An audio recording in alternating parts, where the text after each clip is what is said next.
Hey, and welcome back to the Ace Attorney podcast. This is season 2 of the podcast, but still season 1 of the anime because, I'll get into explain that here in a bit. But before we start, I'd like to introduce Shonen Ouji back. Hello, it's a pleasure to be here.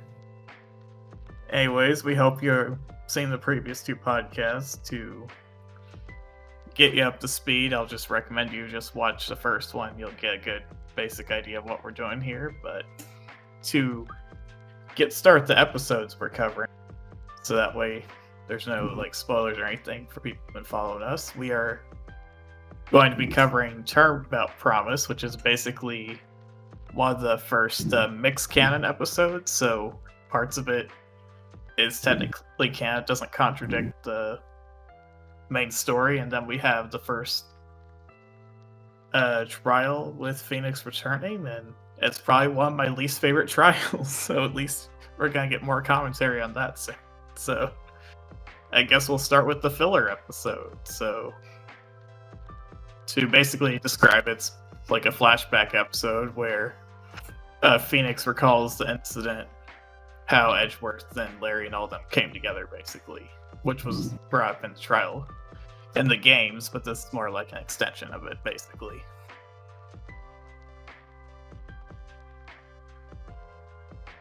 I guess I'll go.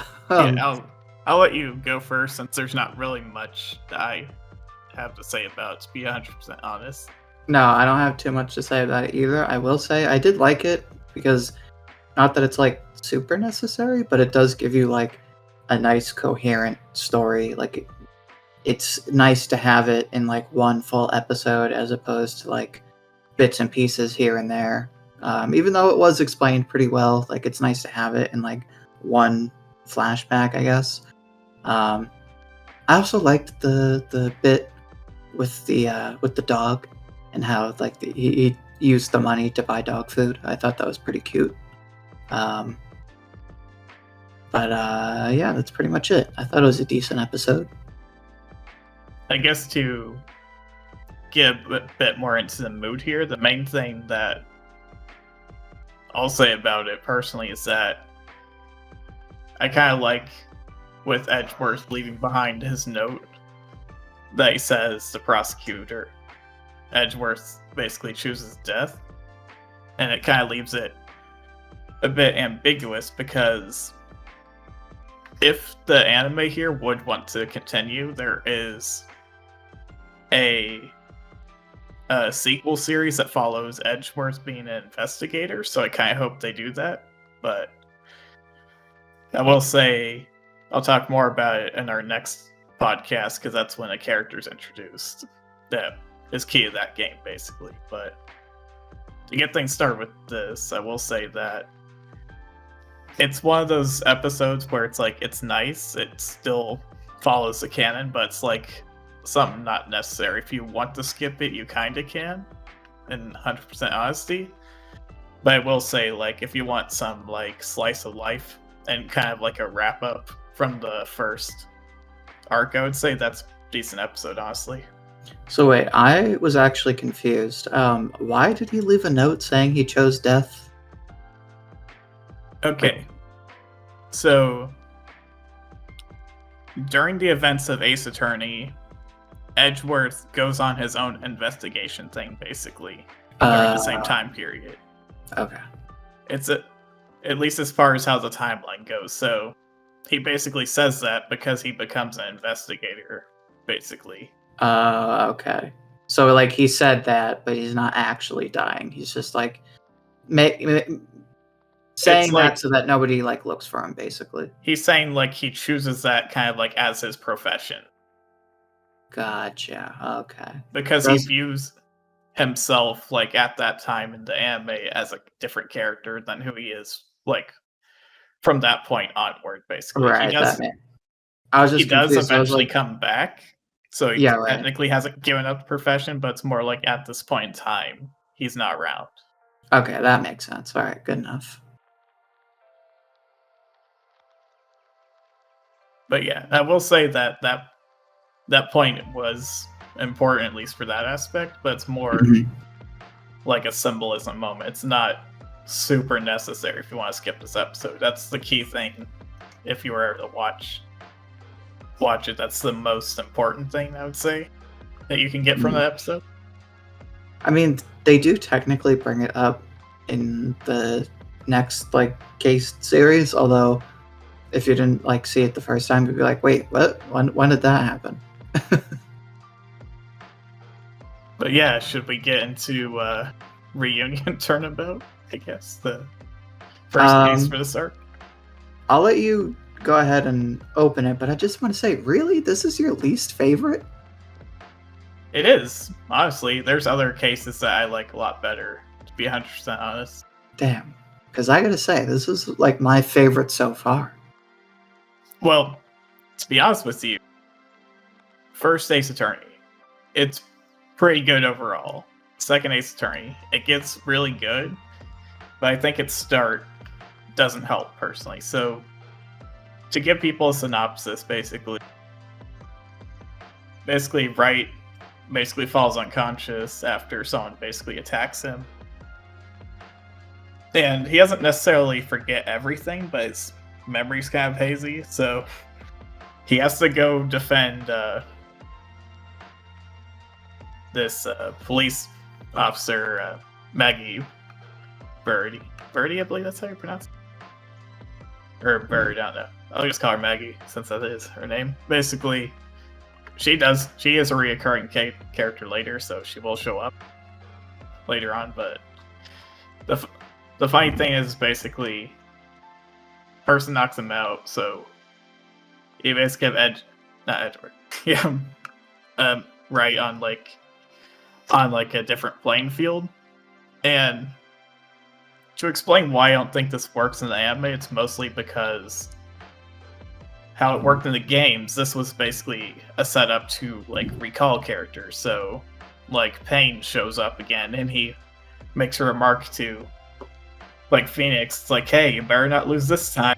And he's referring to the first trial he went against him as a prosecutor. So it's more of a recollection for the player to get back into character as well. So that's where I think it works better. But as far as Phoenix goes, I don't think they execute that as well.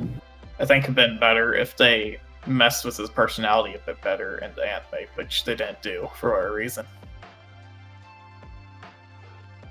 Wait, but he didn't get attacked in this case.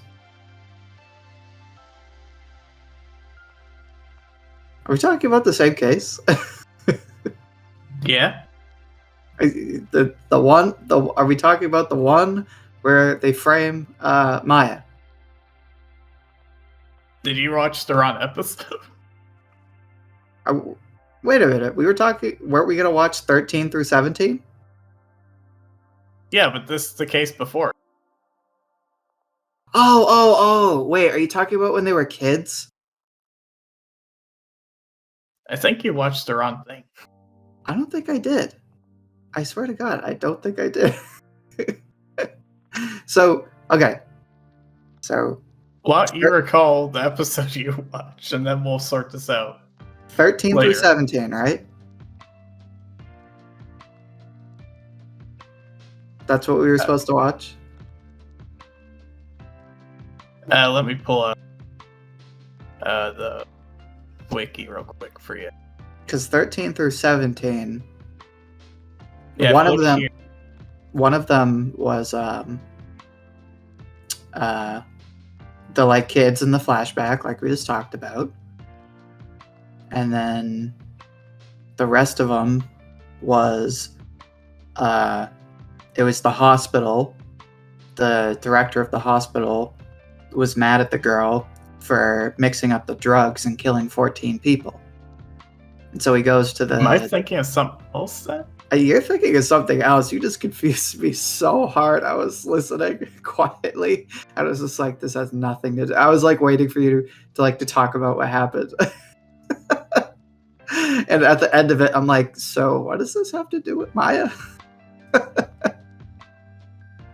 You're thinking of something else. Let me check something. Yeah, go ahead. I guess while you do that, I'll set up this. Because I could have swore this was the first case. Why don't you look into that and I'll set this up. So basically, what happened in this case was, as I just said, a director of a hospital. He had this one nurse, and the nurse mixed up the drugs, or the medicine, I should say, for 14 patients, and all those patients died as a result of her negligence. So, because of her negligence, not only did she get in trouble, but then the director was under fire for it. And because of that, there were rumors that... Okay, I figured out what happened. I was referring to season's 2 starts, not the second half. I got confused because of I thought maybe that was what you were doing. Yeah, I got confused from the game's order, basically. Alright. Because I was thinking of the second game, not part 2 of season 1. Okay, so this is where it gets confusing. So for anybody who doesn't follow the anime but is just interested in this is technically the start of the second core of season 1. Yeah, so to explain the confusion part that I was actually going to mention, since we were actually at this point, what season 1 did is combine the first 2 games, which in my personal opinion, it would have been better to just split it up into 3 different seasons, because you run into issues where I just did, where I was referencing the second season. Okay, now wait a minute. So now that we're talking about the same case... Yeah, now we're good. No. But would you still say this is your least favorite case?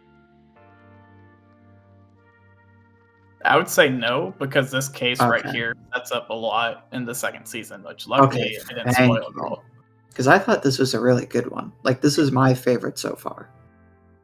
Yeah, the episode I was referring to, it's not that big of a deal, luckily. There's not much that happens, so luckily it didn't do anything off. Do you want to cover the rest then? Yeah, let me find the wiki. Okay, because we need the right case. Okay, while you do that, I'll finish up.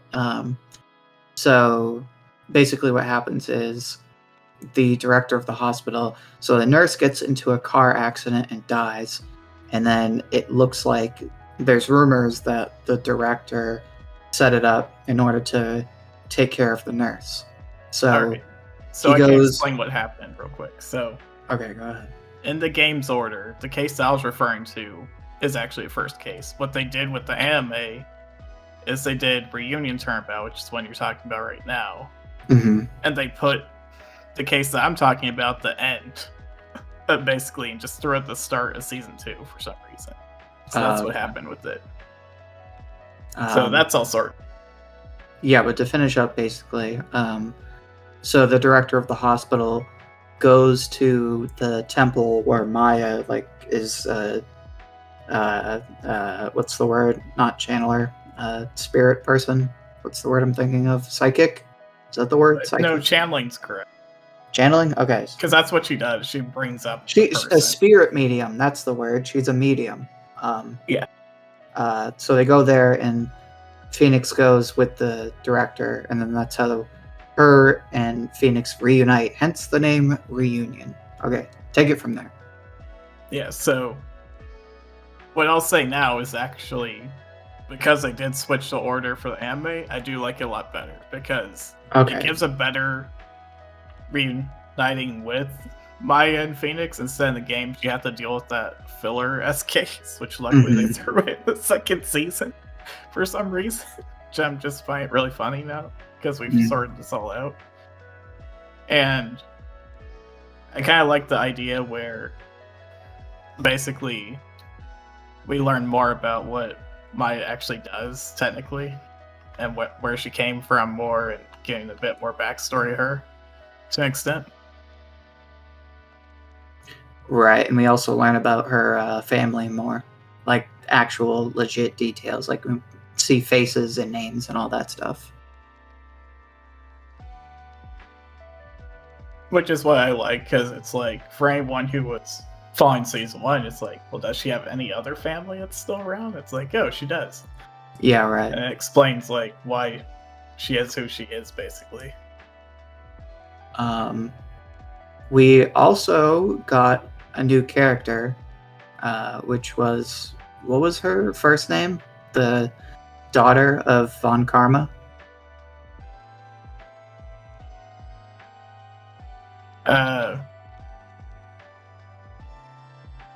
She's the prosecutor for the trial. I think it's. I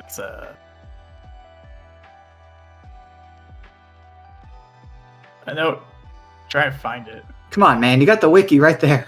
I know, but it just referred to her as Von Karma. Oh, seriously? Virgin. Oh, Yeah. wow. Okay. Actually, it might show up here. I was gonna say, if you click on it.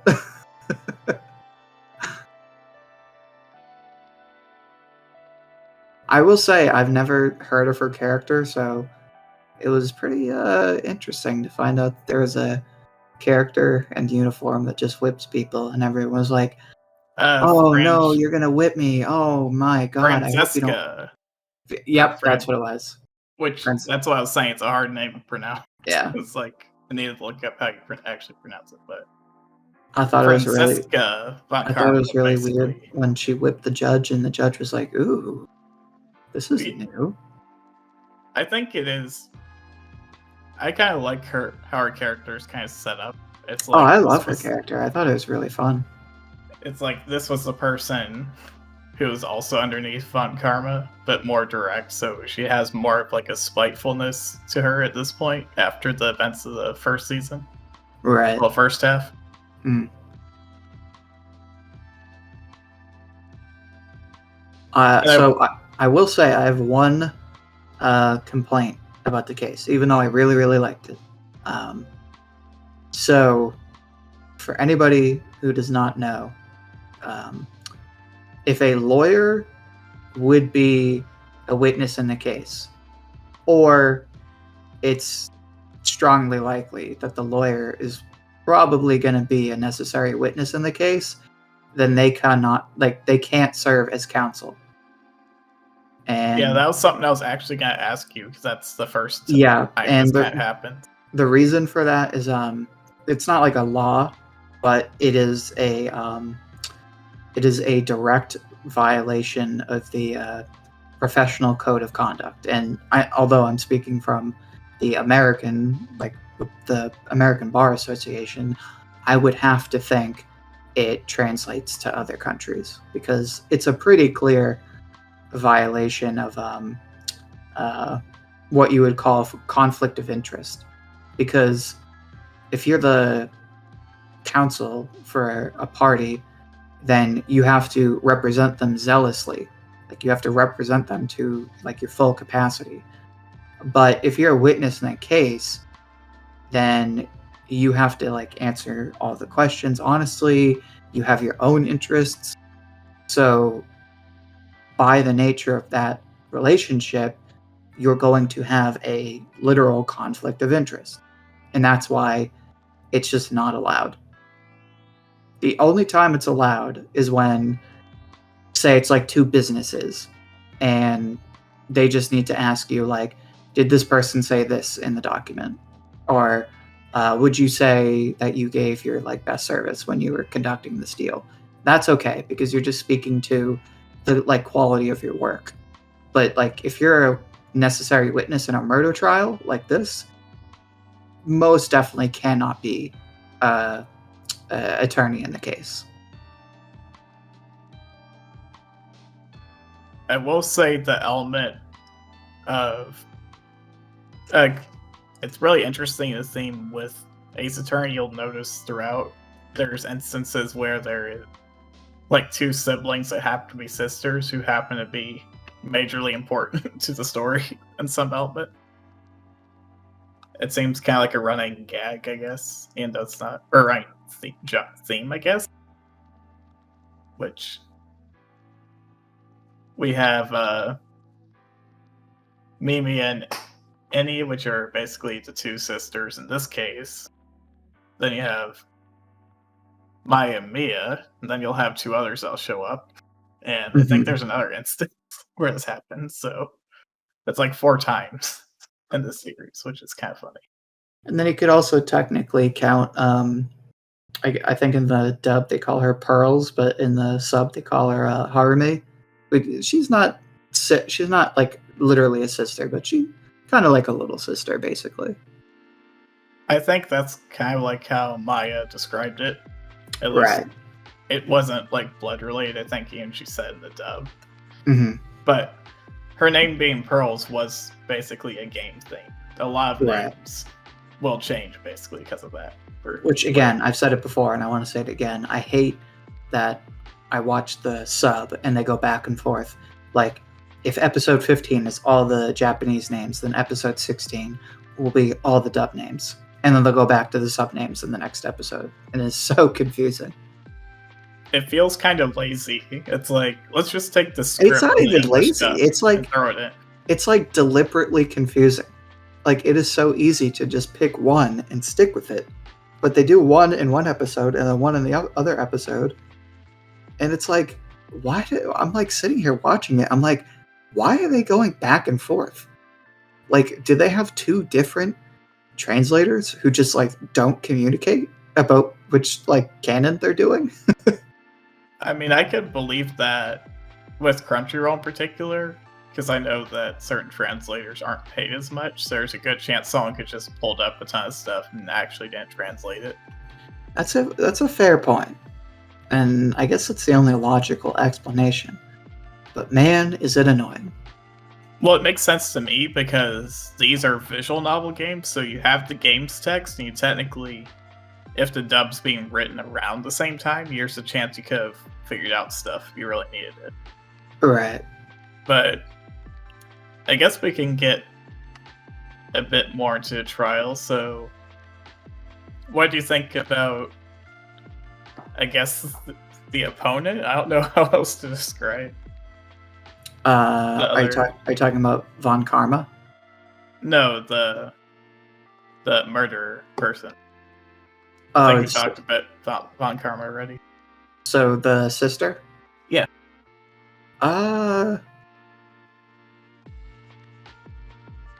So I didn't suspect her right away.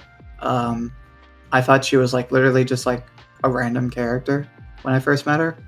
And then like as soon as they started hinting at it, I'm like, oh, like I know exactly what happened. And then I will say, I did like the surprise ending at the end.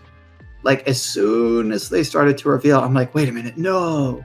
And then they revealed it, like the big plot twist. And I was like, okay, that's actually really good. Because I was out here thinking I solved the whole case. Nope. I kind of like this with this particular episode. It kind of has like its Scooby-Doo moments. Like, oh, it must be the new character. But no, it's a different character who did it. Right. I thought Laura Hart coming back was interesting from the previous arc. She just happens to just be here. Oh, yeah, right. Yeah, it was really random, but I think it was nice to have like another side character or another minor character that has like a recurring role. So now she's not just like a one and done character. She's like someone to be like, oh, maybe we'll see her again. That's kind of what I like about her, because it's like, oh, she's a photographer, so there's a chance she could show up in many places. Right, exactly. That would make sense. Another thing I will say was I liked the premise of the crime, and as far as like everything being behind closed doors, because for a lot of the cases, like they just weren't there, and for this one, like we were literally right there. So if we watched the whole thing and then be like, what happened? It would be kind of stupid, but it's like genuinely clever that everything happened behind closed doors, because then they actually, like detectives, have to take the evidence, which was very slim evidence, and piece it together. And I thought it was done really well. I will admit that I'll say it's probably every single podcast that the games have a better investigation element as far as collecting the evidence goes. I would think so, yeah. But because this is a show, it has to basically feed you the evidence since you can't discover it, basically. Right.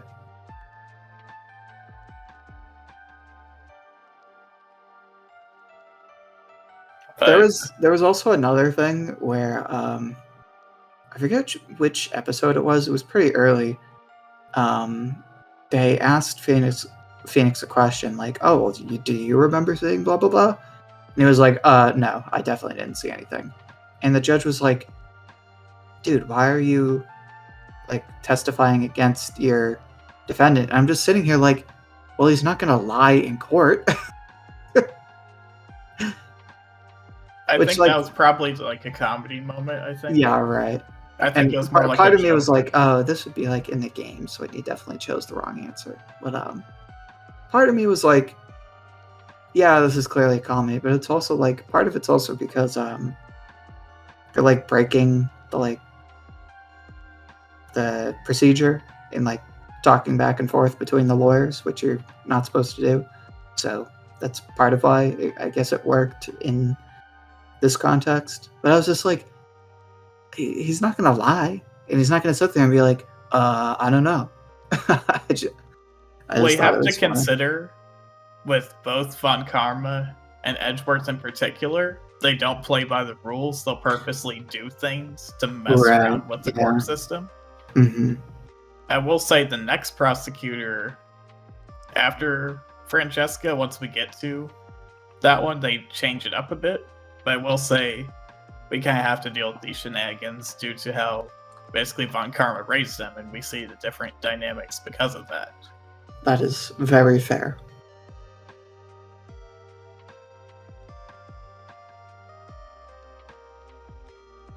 But I will say I did like this case a lot because it did make you think that you knew what was happening if you were watching the show.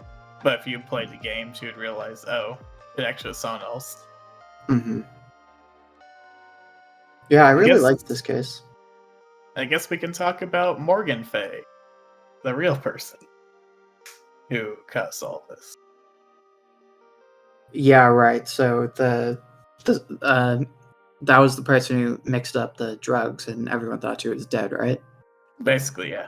Okay, yeah. I'm just asking because that's super not her sub name. Oh, wait. Yeah. Are you referring? Wait, was she the who, one who did the drugs? who is Morgan Fay? I believe that's the one with the black hair. I think that's Maya's aunt. Aunt to me. Oh. Yeah, no. Okay, you're right. Sorry. It's because we're on the different names. Honestly, I thought she was kind of boring. Like, after all was said and done, I thought she was really boring. Like, I thought her. I think she was like when you are playing the game at first, you think she might be a bad guy, but then when you're doing the case, you think completely differently, basically. Well, my Because there's a thing was lot of like, stuff that doesn't line up, basically. well, my thing was like, once they figured her out, she wasn't like all of a sudden like pissed off and like, oh, you can't take this away from me, blah blah blah blah blah. I should have been the ruler, blah blah blah. It was just like, yeah, it was me. It was me all along. My daughter deserves to be the leader. I was like, what? Like, that's it? That's all you have to say? Like, Yeah, it wasn't really addressed. It was just like, oh, it was you, and then that was it. I feel like the games probably have better outrage scene than what we saw there. That's what I thought I was missing. Other than that, I thought she was interesting at the beginning, but then like throughout the whole case, like she barely says anything. Yeah. And I think that's what makes you think at first that she could have been the person who did it, but when you hear basically Mimi, when it's revealed that that's who she actually is, and she basically talking a lot more, you kind of think it's now her, because that's usually how Ace Attorney goes most of the time. Right. Like, I'd be surprised if someone thought it was like Laura Hart or something. They're playing the game. It's like, yeah, I think she did it this time. Oh my god. It's like, what motivation would you have for that to work? She wanted to create her own scoop. That would have been funny. It's like, it she'd was write Laura Hart. She'd write an article and be like, who did it?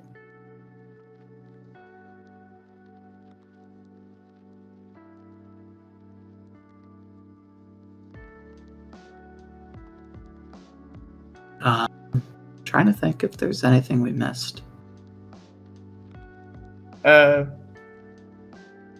Not This really is too much we can.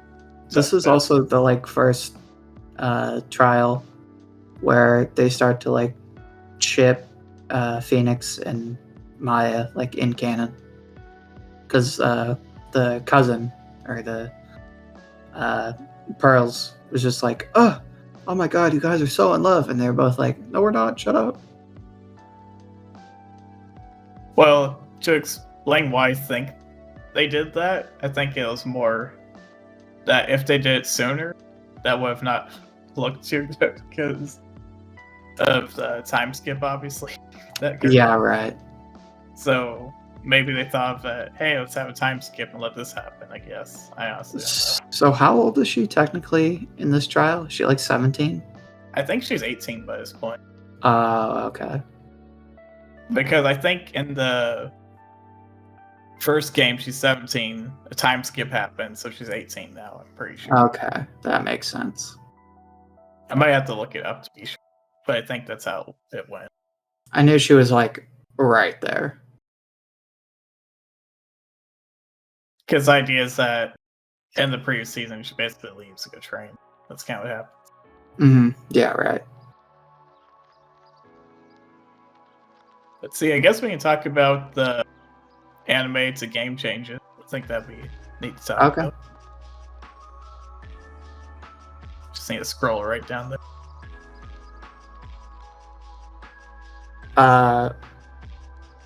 DM me the Oh, wiki page. Yeah. On Discord, because I think the original one you sent me was when you thought it was the other one. There you go. Okay, perfect. All right, I sent it to you. Mm-hmm. Did you get it? Yeah, I'm ready. All right, so I guess the first thing is basically Maya's wearing a different outfit when she's doing the right, and basically Phoenix uses that the lack of the ornament in one of the photographs to prove that Maya could have not committed it, which was kind of nice. That would give us more evidence. Mm-hmm. But that's all I can really say on that. Like you mentioned, Yeah, there's right. not as much evidence that they could have shown. Let's see. You want to read the next one? Maya does not channel Mia at all during Wright's visits to the detention center. Thus, no photo is taken of Mia being channeled by Maya. Von Karma thus uses the photo showing the supposed channeling of Mimi getting bloodstains on Maya's outfit to prove the existence of the Kurain channeling technique.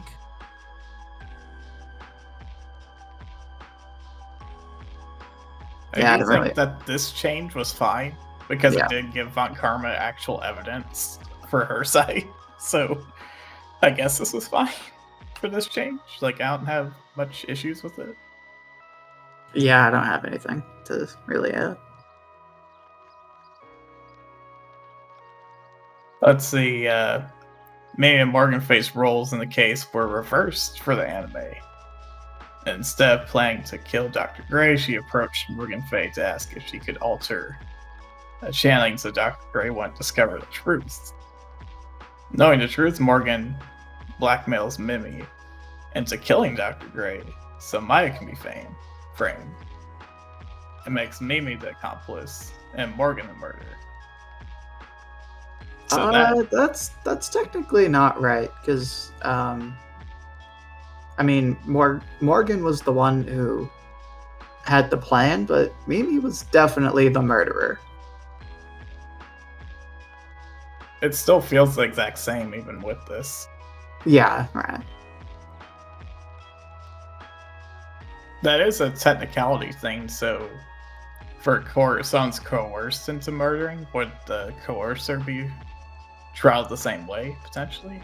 So you would definitely be guilty, but then there would be another issue of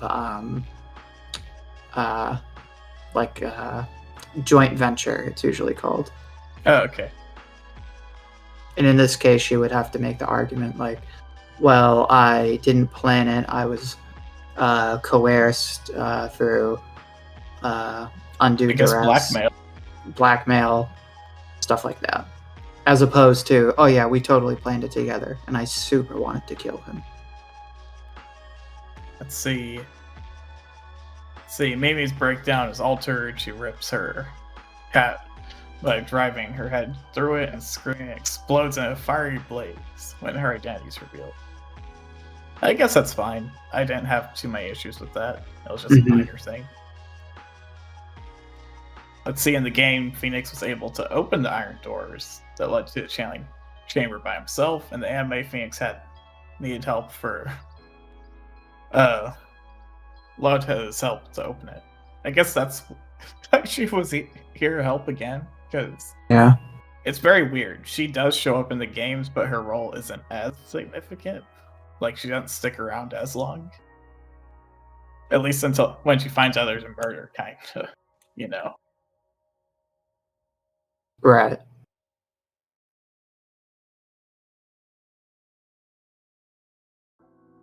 See, Hachi doesn't appear in this case in the anime, and thus does not present any photo of Phoenix. Phoenix receives his driver's license wholesale from Loda Heart instead. Okay, I guess that also gives her a better role. I guess. I still question how she got it, I guess. Yeah, right. I mean, maybe she was around to take her picture for her driver's license because she is a camera person. But that's still very... Yeah, it's kind of just like, oh, look at this thing I have. I guess, do you have any dropped it, maybe? It's very odd. Yeah. Let's see, Francisca von Karma doesn't whip Phoenix into unconsciousness after losing the first time in her entire career, since Phoenix does not tempt her in anger in any way. See, Francesca's generally better behaved and lashes out too much to a lesser degree. That is true. She was a bit more reserved in the games, but she still is relatively the same. Yeah, I thought she was a fun character given her over the top personality. I mean, considering who her dad is, that kind of makes sense. Right. Let's see, Maya doesn't reunite with Maya at the end of the final trial. Instead, Morgan appears telling Wright her true objective, as Maya looks to one side. Thus, Morgan doesn't have her own monologue in her Solitary Cell 13, and the reunion between Maya and Mia would have been brought over at the end of the Farewell My Turnabout saga. It's a bit tricky, because Morgan doing her monologue in the game felt a bit nicer to how that case ended, but this change isn't too major, personally. Yeah, I can't really just builds her character a little better, but that's it. It's not that major for the overall story, in my opinion. Mm-hmm. Let's see, at the end of this case, there's an additional scene in the anime where Wright accompanies Maya Pearl back to Karine Village. Maya intentionally decides to remain in the village, however, Wright prepares to board a train back to the city, and Pearl pushes Maya onto a train as well, insisting that Maya stay with Wright. I honestly like that scene. That scene really felt kind of impactful for how it was written, personally. Yeah, I thought it was a really touching scene. And plus, she's like one train ride away. It's not like she's like a country away. Like, she literally go back whenever she wants. And I kind of like the fact that she was willing to stay back for Pearls in that aspect. Yeah, I thought that was cool. Try to help her.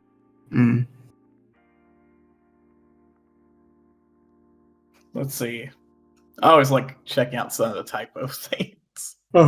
Let's see. For some reason, when examining the large rock in front of the Feymare's house, The small window above the text of the box shows that Phoenix is the one speaking disappears. It also happens with a sign above Challenge Chamber. Okay. It says it might just be exclusive to the iOS version. That could make sense. That seems like a bug. Mm-hmm. My favorite thing to do in Ace Attorney is when you just present the attorney badge as evidence, since it's not evidence. So you have everyone's reactions. That's funny. Like, that's the one thing in the games I'll say for people who are missing out. You can present things that are not important at all. And you have, like, the judge and everyone react. It's like, what is this for? It's like, it's my attorney's badge. Mm-hmm. It's like, why is it relevant to the trial? It's like, I don't know. But that'd be cool to show it or something. Let's see. Looks like there's just a few typos. Nothing too crazy with this one. No. I think that's about it then. Unless you wanna read more typos, or unless there's anything else.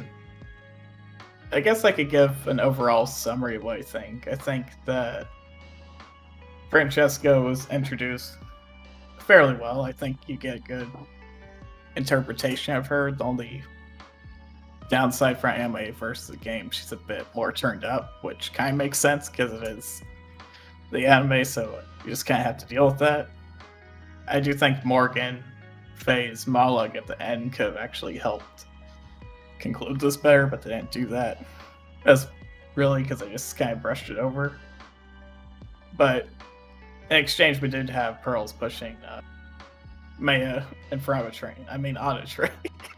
On a train, not in front of a train. train would have been a little different. That would decide the next 5 episodes or so. What did she do on purpose? It was the spirit. I was possessed by a spirit. Oh man, that would have been a whole mess itself. But I will say, in reference to this case, I'd say overall it's pretty average, but I do think it does help with like reintroducing characters and as well giving backstory to Maya, I guess. Mm-hmm. I always get Maya and Maya confused sometimes. Yeah, right. I would have to agree, except I thought it was really good. I mean, I'm sure I will see better ones, but as far as what we've seen already, definitely top 3 cases. Like, I will say it's a good improvement from the first game's cases because it has a good connection, similar how Turnabout Sisters was done. Basically, is how I would describe it. Right. Like, I would put it like on par with that, basically. Mm-hmm. But yeah, I think we covered everything we needed to here, so let's see. What are going to be the next things we'll be covering? I think we do 2 cases in a row for this, right? Yeah, we do. It's up to you. What do you want to do? Let's see. So, oh man, the next case is probably one of my favorite ones. A Big Top Turnabout. That's one. Is it the one with like the clowns from the opening? Yes, and the other one is the season 1 finale. Which, Ooh. so that's pretty good. Yeah, that'll be a good way to wrap it up. So yeah, if you want to check up, we'll probably release something probably another month, since it's a monthly thing that we're doing, since I gave up with light goals, but I just enjoyed talking about things time to time. And it was cool learning about different law elements, basically with accomplices and how an area be set up. If you have something coerced, I guess. Coercion? Is that how you say it? Yeah. I kind of like that element, obviously.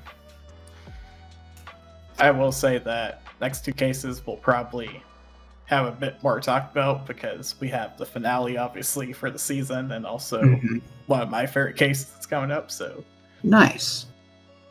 hopefully you enjoyed this. I will work it out on the beginning part. I might just leave it in, might not. Who knows? So if you hear an awkward jump cut, that might be what will happen, actually. So Oh, are you talking about when we were confused about the episode? well, I accidentally spoiled the start of season 2. I would just leave it. Honestly, I thought it was funny. You know what? I'll leave it in. And I'll just put a warning, like in the description, that I accidentally spoiled the start of season 2 somewhat. Fair enough. Anyways, it's been Drew from What If Universe. Mind you, What If Universe is a possibility. And we'll see you in the next episode of this series.